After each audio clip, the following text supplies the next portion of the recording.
last time we were traveling to Bethlehem from Nazareth and we were dealing with random situations of the hospitality that the Holy Family was or was not receiving from lodges and inns that they were stopping at.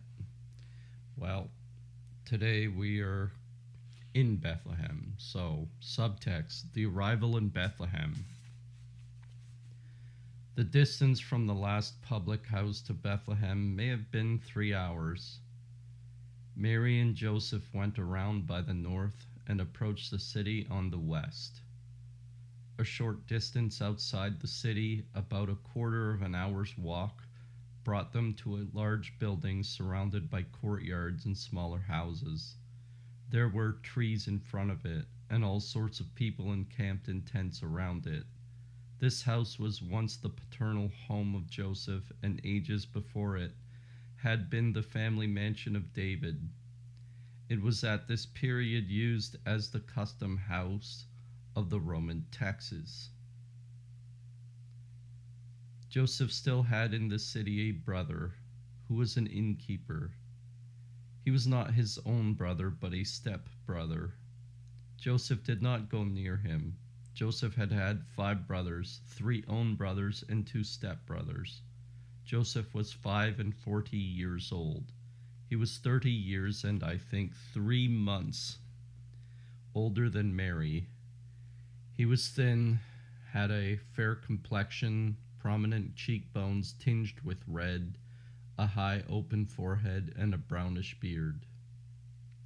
The little she-ass was not with them here.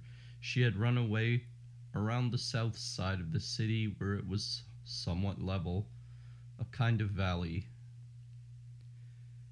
Joseph went straight into the custom house, for all newcomers had to present themselves there and obtain a ticket for entrance at the city gate.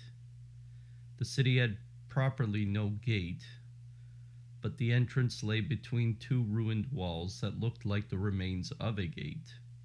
Although Joseph was somewhat late in presenting himself for assessment, he was well received. Mary remained in a small house in the courtyard among the women, who were very attentive to her, and offered her something to eat. These women cooked for the soldiers. The latter were Romans, as I could tell by the straps hanging around their hips. The weather was lovely, not at all cold, the sun lighting up the mountains between Jerusalem and Bethany. One can see it very well from here. Joseph went to a large room in an upper story where he was interrogated, who he was, etc., and his questioners examined long rolls of writings, numbers of which were hanging on the walls. They unrolled them and read to him his ancestry, also that of Mary. Joseph knew not before that through Joachim Mary had descended in a straight line from David. The official asked him, "Where is thy wife?" For 7 years the inhabitants of this part of the country were not regularly assessed, owing to various political troubles. I saw the numbers V and II, i.e. 5 and 2, and that certainly makes 7. The tax collecting had already been going on for many months, but 2 payments were still to be made. The people had to remain almost 3 months. They had indeed paid something here and there during those 7 years, but there had been no regular collection of taxes. Joseph did not pay anything on that first day, but his circumstances were inquired into. He told the official that he possessed no real estate, that he lived by his trade and the assistance of his wife's parents. Mary also was summoned to appear before the clerk, but not upstairs. She was interrogated in a passage on the first floor, and nothing was read to her. There were numbers of clerks and functionaries in the house, scattered throughout the different rooms, and a great many Romans and soldiers were to be met in the upper stories. There were also Pharisees and Sadducees, priests and elders, and all sorts of clerks and officials of both Jewish and Roman extraction.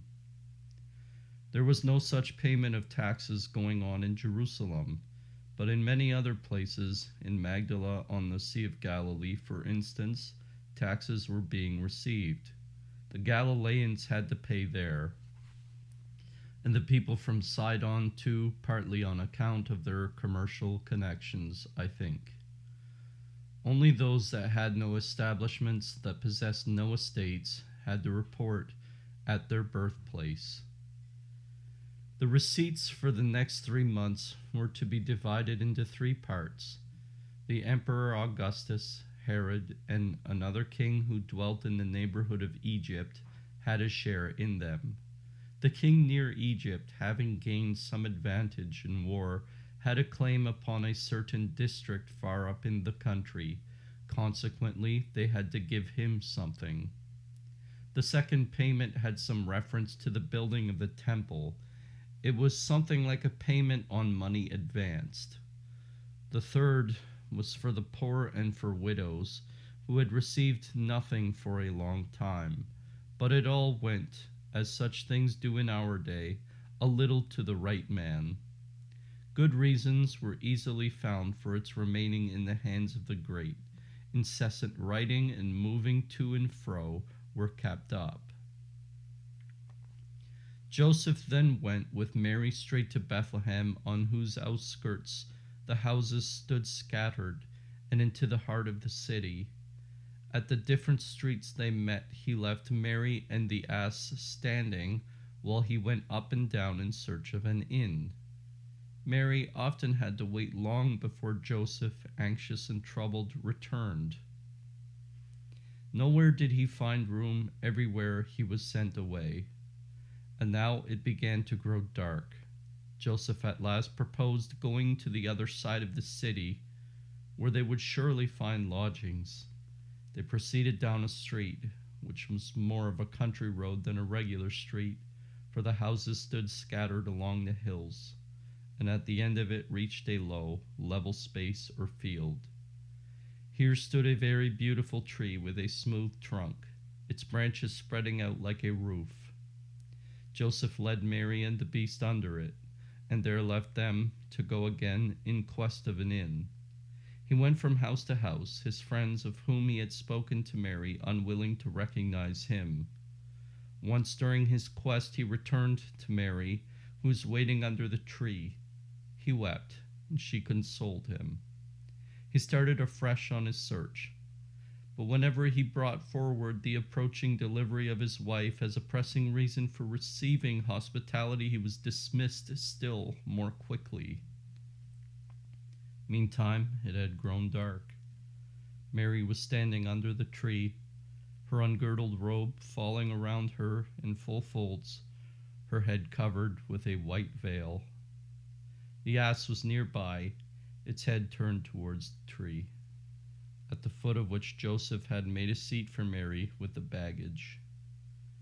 Crowds were hurrying to and fro in Bethlehem, and many of the passers-by gazed curiously at Mary, as one naturally does on seeing a person standing a long time in the dark. I think also that some of them addressed her and asked her who she was. Ah, they little dreamed that the Savior was so near. Mary was so patient, so tranquil, so full of hope. Ah, she had indeed longed to wait. At last she sat down, her hands crossed on her breast, her head lowered. After a long time, Joseph returned in great dejection. I saw that he was shedding tears, and because he had failed again to find an inn, he hesitated to approach. But suddenly he bethought him of a cave outside Bethlehem, used as a storing place by the shepherds when they brought their cattle to the city. Joseph had often withdrawn thither to conceal himself from his brothers and to pray. It was very likely to be deserted at that season, or, if any shepherds did come, it would be easy to make friends with them. He and Mary might there find shelter for a while, and after a little rest, he would go out again on his search. And now they went around to the left, as if through the ruined walls, tombs, and ramparts of a country town. They mounted a rampart or hill, and then the road began again to descend. At last they reached a hill before which stood trees, firs, pines, or cedars, trees with small leaves like the box tree. In this hill was the cave or vault spoken of by Joseph. There were no houses around. One side of the cave was built up with rough masonry through which the open entrance of the shepherds led down into the valley. Joseph opened the light wicker door, and as they entered, the she-ass ran to meet them. She had left them near Joseph's paternal house and had run around the city to this cave. She frolicked around and leaped gaily about them, so that Mary said, "Behold, it is surely God's will that we should be here." But Joseph was worried and, in secret, a little ashamed, because he had so often alluded to the good reception they would meet in Bethlehem. There was a projection above the door under which he stood the ass and then proceeded to arrange a seat for Mary. It was quite dark, about 8 o'clock, when they reached the place. Joseph struck a light and went into the cave. The entrance was very narrow. The walls were stuffed with all kinds of coarse straw, like rushes, over which hung brown mats. Back in the vaulted part were some air holes in the roof. But here also everything was in disorder. Joseph cleared it out and prepared as much space in the back part as would afford room for a couch and seat for Mary, who had seated herself on a rug with her bundle for a support. The ass was then brought in, and Joseph fastened a lamp on the wall. While Mary was eating, he went out to the field in the direction of the milk cave, and laid a leathern bottle in the rivulet that it might fill. He went also to the city, where he procured some little dishes, a bundle of other things, and I think some fruit. It was indeed the Sabbath, but on account of the numerous strangers in the city and their need of various necessaries, provisions, and utensils were exposed for sale on tables placed at the street corners. The price was paid down on the spot. I think servants or pagan slaves guarded the tables, but I cannot remember for certain. When Joseph returned, he brought with him a small bundle of slender sticks beautifully bound up with reeds, and a box with a handle in which were glowing coals. These he poured out at the entrance of the cave to make a fire. He next brought the water bottle, which he had filled at the rivulet, and prepared some food. It consisted of a stew made of yellow corn, some kind of large plant that contained a great many seeds, and a little bread. After they had eaten, and Mary had laid down to rest upon her rush couch, over which was spread a cover, Joseph began to prepare his own resting place at the entrance of the cave. When this was done, he went again into the city. Previously to setting out, he had stopped up all the openings of the cave in order to keep out the air. Then for the first time I saw the Blessed Virgin on her knees in prayer, after which she lay down upon the carpet on her side, her head resting on her arm, her bundle serving for a pillow. This cave lay at the extremity of the mountain ridge of Bethlehem. A clump of beautiful trees stood in front of the entrance, and thence could be descried some of the towers and roofs of the city. Over the entrance, which was closed by a door made of wicker work, was a shed. From the door, a moderately wide passage led into the cave, an irregularly formed vault, half round, half triangular. On one side of the passage was a recess rather lower than the general surface, and this Joseph had enclosed by curtains for his own sleeping place. The rest of the passage from the recess to the entrance he cut off by hangings, and there had a kind of store room. The passage was not so lofty as the cave itself, which was vaulted by nature. The inner walls of the cave, where they were formed entirely by nature, though not perfectly even, yet were pleasing and clean. Indeed, to my eye, there was something about them that was quite charming. They pleased me more than did those parts upon which some attempts had been made at masonry, for these latter were coarse and rough. The foundation on the right side of the entrance appeared for some distance to have been hewn out of the rock. Only the upper part seemed to have been made by the hand of man. There were also some holes in this passage. In the middle of the vaulted roof was an opening, and I think 3 others cut obliquely halfway up the same. These oblique openings presented a smoother appearance than the topmost one. They looked like the handiwork of man.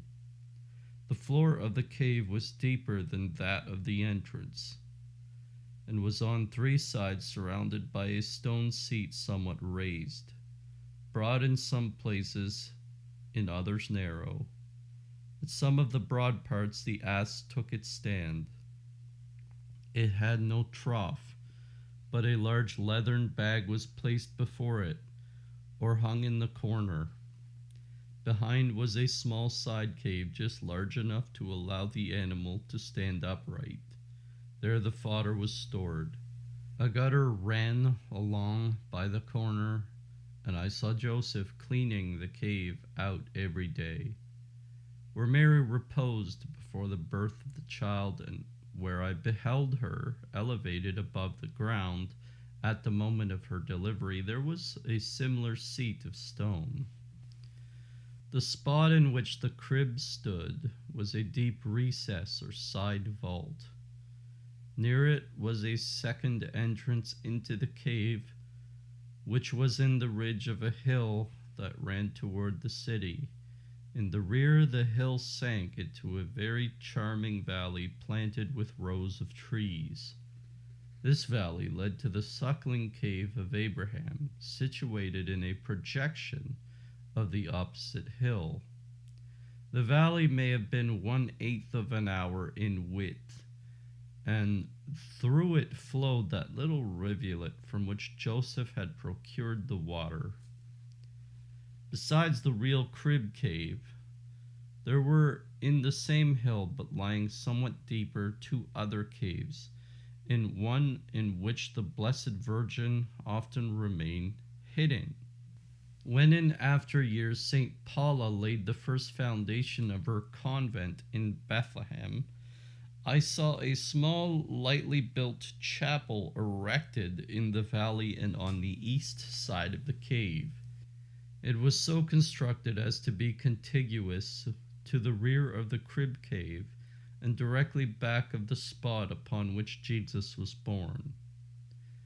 This little chapel of wood and wicker walls was hung inside with tapestry. 4 rows of cells opened into it, which were built as lightly as a shepherd's cot generally are in Palestine. In every row were separate cells, each surrounded by its own little garden, and all connected by covered passages leading to the chapel. Here Paula and her daughter gathered around them their first companions. In the chapel and free from the wall stood an altar with its little tabernacle. Behind it hung a red and white silk curtain, which concealed the facsimile of the crib cave that St. Paula had caused to be made. It was separated from the real cave, from the exact spot upon which Jesus was born, only by the rocky wall. This crib was made of white stone, and was a faithful imitation of that of Jesus. The manger also was represented, and even the hay hanging through its sides.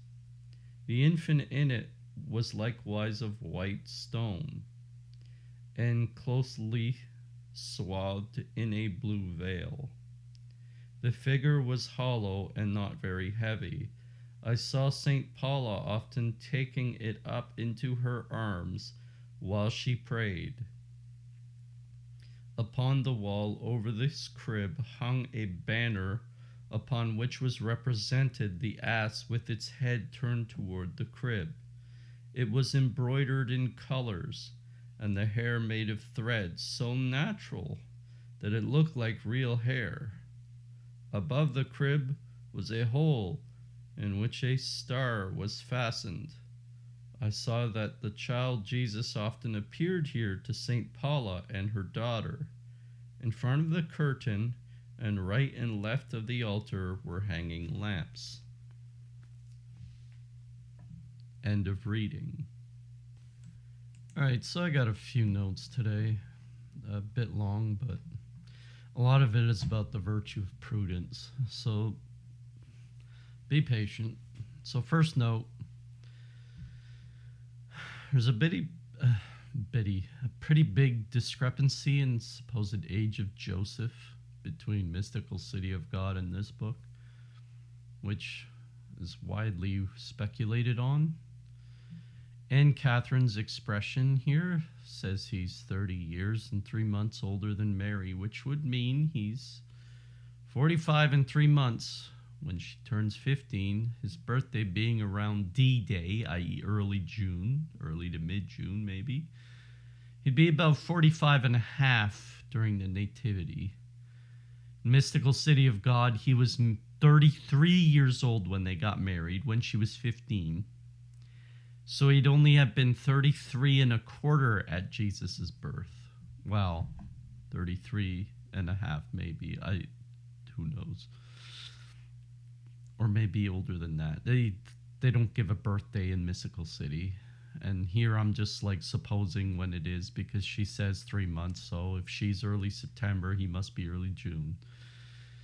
So that's 12 years discrepancy. Pretty big one. Now, we have to mine whatever is useful and profitable out of these books. So whether they align on every point doesn't really matter, as long as they're profitable to our spirit, as long as they help take us to heaven. Now, Mystical City of God wanted to express Joseph's perfection when Mary married him. So he was 33. Maybe that's why the discrepancy, but who knows? But Mystical City of God does associate the number of human perfection with the number 33, which she said is about the age both Adam and Eve were at while they were immortal before the fall. So let's move on. Next note. What the books did agree upon is that Joseph himself, or set himself up for the fall, which I talked about last time. Joseph's confidence was eroded when he was in Bethlehem. Here I'll say, it's almost like Bethlehem had lost its soul, and Jesus was forced to be born on the outskirts of the city. I don't know how big it was, in a cave. I mean, fortified cities were probably pretty small back then, and it sounded like if they had ramparts and walls and like ruined gates, it must have been walled at some point. So it must have been something of a fortified city before it's in its current state. Anyways, Jesus was forced to be born in a cave because of the inhospitality of the city. That inhospitality is a theme we ran into the last reading. And it's also why Sodom had fallen. It's because like God is trying to speak to them, but he's not being welcomed there. So they were forced onto the outskirts. And it's almost like a commentary on Israel itself. Like, here is your eternal king, and he's forced to be born in a cave because you cannot make room for him, kind of thing. Like, you are treating... You don't know whom God is, and this is how you treat them. It's like the sin of abortion in our time, the infanticide, they call it, or I call it a fetal genocide. But these people that are being erased from the history of mankind. Well, one of them might have been very important and would have been aborted. So, and there's like an anecdote Padre Pio said about St. Padre Pio. A woman had gone up to him for confession, and they said he looked at her and he saw the face, the body of a pope, but the face was like it was not there. And he told her, "Did you abort a child?" And she said, "Yes." Well, he said the child had a potential to be the pope.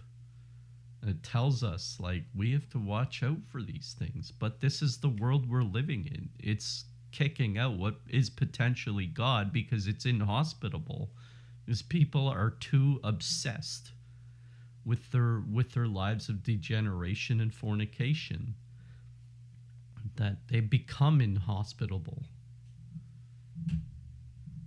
Now, this note was like it's loss of faith. Israel had lost the faith.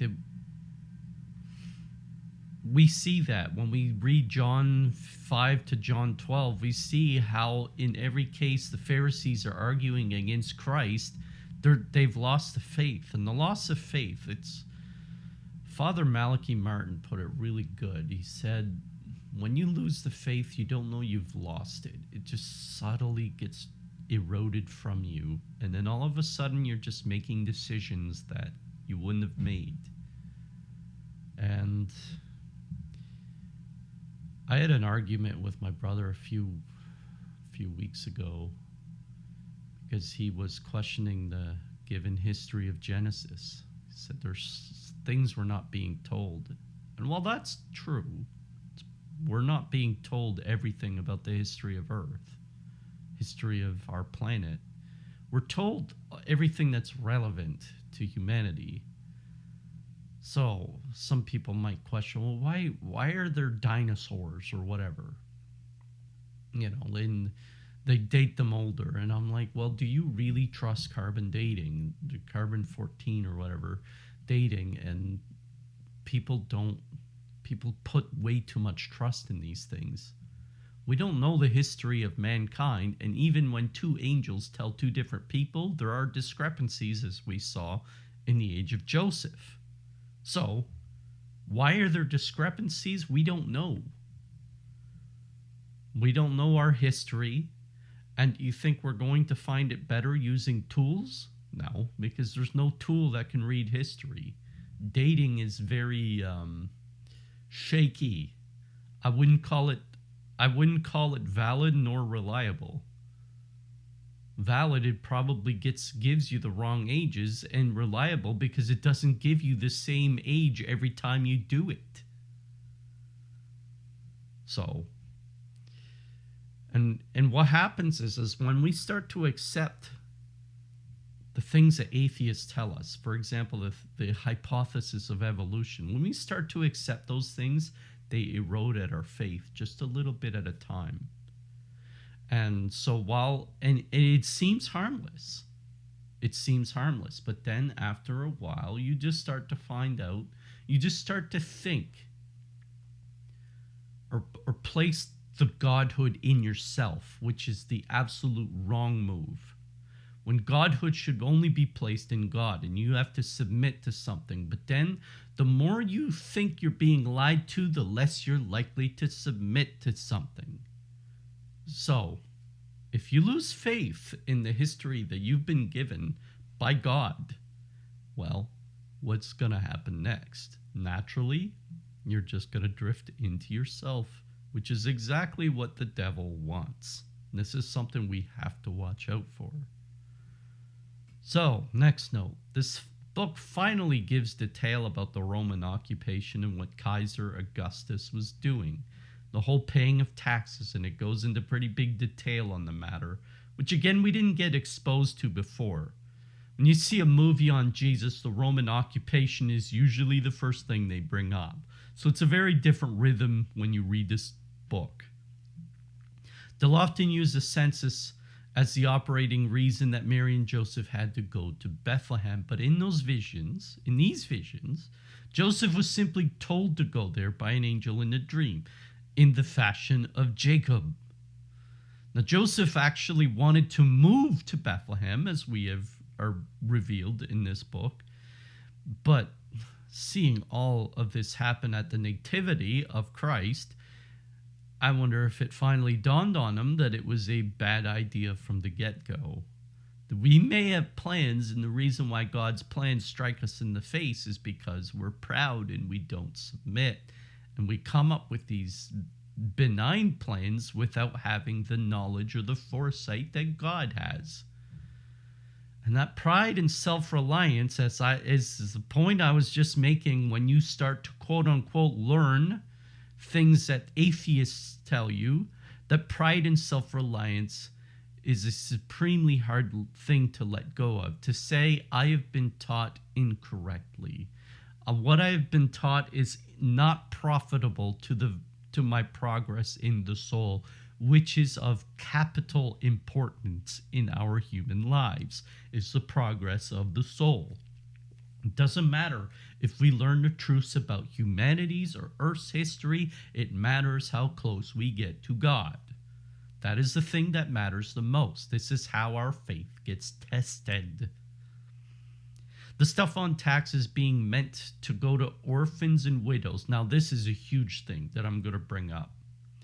It's so sadly true that whenever money goes to a bureaucracy of sorts, i.e. through taxes, it gets lost in transition. So you set aside $1 million for the orphans and widows, and when passed through the bureaucracy, only 10,000 makes it to them.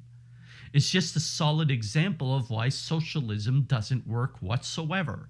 Socialism is the idea that all money should go through a bureaucracy, but socialists have, because of their structures of power, they think people should have all the power, rather than a few chosen people who rule over others.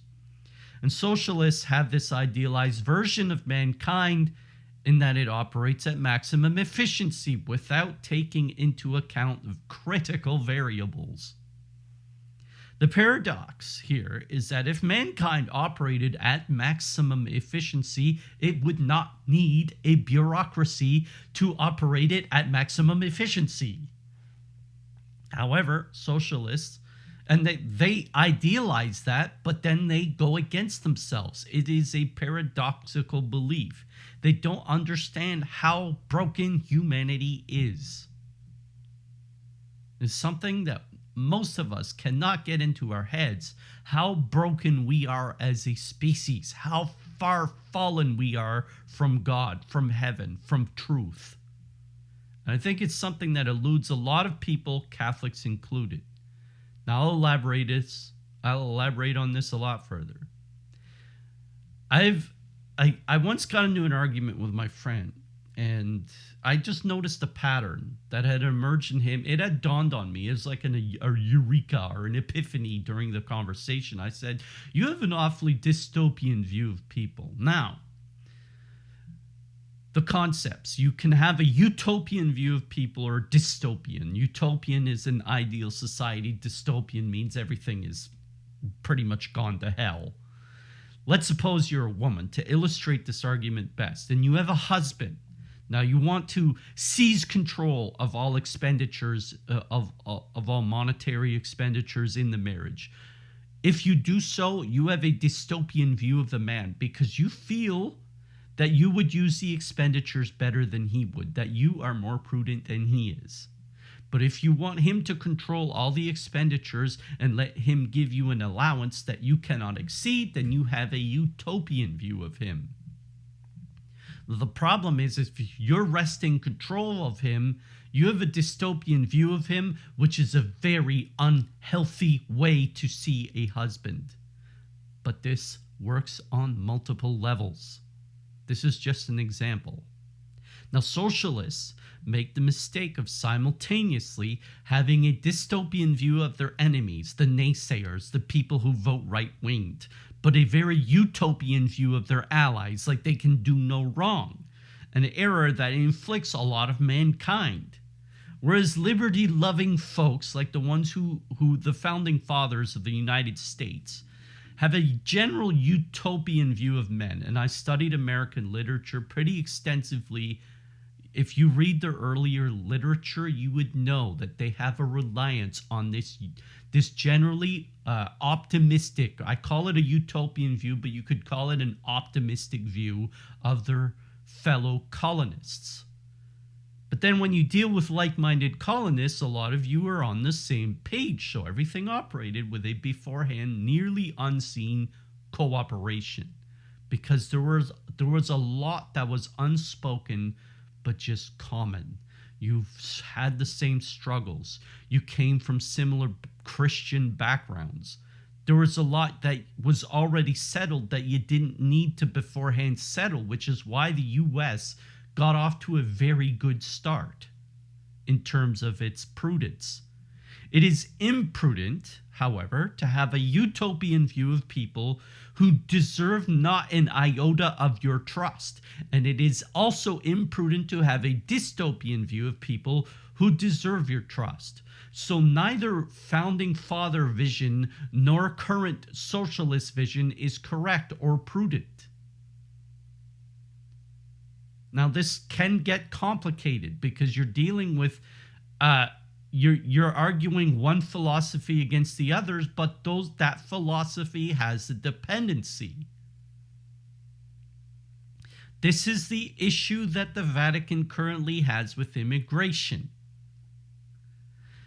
which they are in error when dealing with. This is why you don't want the church to deal with geopolitical matters, because they tend to be in the dark about it. There's no secret that several in the Vatican have a socialist attitude, including the Society of Jesus or the Jesuits, who've taken on liberation theology, which is a very socialist attitude. Especially the current pontiff, who is, guess what, an SJ, a Society of Jesus, a Jesuit, who keeps chiming up about the poor. Well, that just chimes up about his liberation theology background. And by the way, Jesuits are never supposed to be the Pope because they're considered the knights of the Pope. How can you be the knights of the Pope if you're a Pope? By the way, this is quoting Saint Inigo, or Ignatius of Loyola, who founded the Jesuits. But then many of the Jesuits want everyone to adopt to their imprudent view that any individual, doesn't matter their background, if given hope and love, which is a very feminine thing that you would study in sociology, will always be an asset to the world. That the only reason people are in economic disadvantage is because they're not given enough hope and love. Well, the Bible, when you read that, you get a very clear indication that aliens are to be treated as quite different than to your own kin. That is not to treat them like they're all criminals, but to treat them with caution. So yes, we have the parable of the Good Samaritans, which overwrites having a generally dystopian view of outsiders, but it is only because that Good Samaritan rewrites the perception of him through his individual deeds, not because all Samaritans are to be seen as good because one guy did good. This is the problem again with immigration. That yes, we have that. First of all, if you're an illegal immigration, you're already a criminal. You already are trying to work around the system. Remember what Jesus says in John 10 about the gate. It could have been John 8. How he's the shepherd and everyone has to come through the gate. Anyone who tries to climb over the fences, they're thieves and bandits. So first of all, if you're an illegal immigrant, you are already a criminal. That is criminal behavior. Second of all, just a second, let me find myself because I went and scatterbrained. Second of all, every immigrant is supposed to have the chance to assimilate. Now, this is a fancy word. Assimilate just means to learn the culture and the language and to be able to integrate without being a criminal. This again is a prudent thing. Time of assimilation, although we can give it a grace period, takes a long time. We go through K-12 in order to become fully assimilated in our society. So we spend the ages of 5 to the age of 17 just to get along with Canadian society or American society or English or wherever you are. But when it comes to immigrants, they just come over and we expect them to integrate right away. No, their cultures are vastly different, especially if they come from different religious backgrounds. Whereas, let's say you were in the Philippines. Well, you're coming from a Catholic background. When you move into the US or Canada to a Christian community, guess what? There's not much assimilation required. But if you're a Muslim that comes from Syria, there's a lot of assimilation required. The Muslim part is a big problem because if they're nominal, they're a lot more likely to bond with their society. But if they're very hardcore Muslim, they're much less likely to bond. So now let's go back to the bureaucracy. The question is it to be trusted? Is a heftier and heftier tax to be dumped on the people like a blizzard of snow so that orphans and widows can eat? The answer is no, though these are both sins against prudence. Prudence is a virtue of the soul, a virtue of the mind, a virtue of the flesh. Mentioned numerous times when you read Proverbs or when you read Mystical City of God. Prudence of the soul is to spend much time in prayer and meditation so that you can get closer to God, giving back to God. Prudence of the mind is to focus when the need calls, i.e. when you're driving. It is imprudent when you're driving to think about other things. You need to have focus on the road, otherwise you could crash your car. So to be prudent when driving is prudence of the mind. Prudence of the flesh is to delegate resources properly to maximum benefit. Now, we might say, well, how does it benefit me if I just charity with orphans and widows? Well, you have to be like Anne and Joachim, give a third of what you have to them, to the poor. This is a personal choice, and this is personal charity. If you have it to give, why not give it? But then, when we have a dystopian view of something, we question its ability to be prudent. And rightfully so, if we see firsthand its incapacity for efficiency. So if I look at big government as not efficient, as per many people in government are atheistic and untrustworthy, then I'm right to see it that way, because it is imprudent to place your trust in them if they can't even discern who God is. Now, big governments are not efficient, as per many in government are atheistic and trustworthy. But let's suppose we had a big government full of faithful Catholics. Well, this undoes the paradox. Because first of all, in their prudence, they would downsize themselves because they would instantly delegate labor properly in fear of error and God's judgment, which are not fears shared by people who are not God-fearing. So they have no obligation to morality except what appears to the social spectrum. This is what it is to lose faith. To only fear other people rather than to fear God.